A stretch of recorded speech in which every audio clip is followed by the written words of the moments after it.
I think if what had happened in Aurora in 2012, the terrible tragedy and the fatalities there at the midnight screening of Dark Knight Rises hadn't happened, we probably wouldn't be having this conversation. But it did, sadly. And also what has happened is mass shootings throughout the country day after day, year after year. So I think that when you're discussing topics like this, even though this Joker is set in a 1981 Gotham, we're talking about something that feels very much like clear and present danger. And so I think, to be honest, it would be more irresponsible not to discuss these issues for the reality they are. And Samuel Brock joins us now with more insight into the movie's success. And Sam, was this strong opening weekend a bit of a surprise after all those weeks of negative press for the Joker?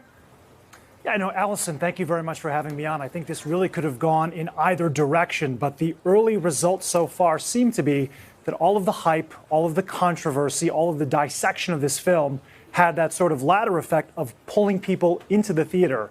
And the best indication of that at this point, as you mentioned, are the box office numbers. The original projection for this movie was $150 million worldwide. ComScore had its revised figures earlier today. The total ended up being closer to $250 million. Wow. So as we view this, it's a crazy number. As we view this in light of what's going on right now around the world, and specifically the context of this conversation over security, if it were a G-rated movie, I think you might have seen some families moving away. But this is an R-rated movie dealing subjects that are heavy, obviously, mental illness, violence, the intersection of those things with class disruption, all sorts of heavy topics that we're really intrigued when you look at also the fact that it's an iconic character in comic books, seem to have pushed people to the theaters. Yeah, I mean, there's that allure of the Batman series. I mean, people just love those movies. There's all the talk of how fantastic Joaquin Phoenix is. Bigger picture, though, and maybe on a political note, does it say something about how Americans feel about gun violence? I mean, is there a statement here since so many people are going to see it? I mean, it's difficult to draw that distinction. Yeah. I do think that there is a lot of violence in this movie, but the violence isn't what drives the movie. If you talk to folks who've seen the movie in the last several days, they'll say there's such a huge psychological component to this as well. But just think of all of the topics that are addressed. The main character, the Joker here, is someone who suffers from an intellectual disability, who reaches out and tries to get help for his mental health. And frankly, it's nominal, doesn't get what he's needed, eventually is pushed aside. He's also bullied throughout that process. And of course, is not just this sort of fringe character that is suddenly moved into violence. It's a cumulative effect of all of these things, grows up poor and has to deal with sort of the huge inequality, which is something that is very relevant to the political conversation right now. All of these things sort of come together in confluence to create the circumstances for him becoming a brand new person. So it's not just about guns, but it is clear, given the history of Aurora, why that would be at the forefront of the conversation. Oh, and Sam, as you mentioned, it's certainly reflective of so many issues that we see in our society. You can understand why people, even if they're nervous about it, might be intrigued just to see how they choose to depict that in a fictional film.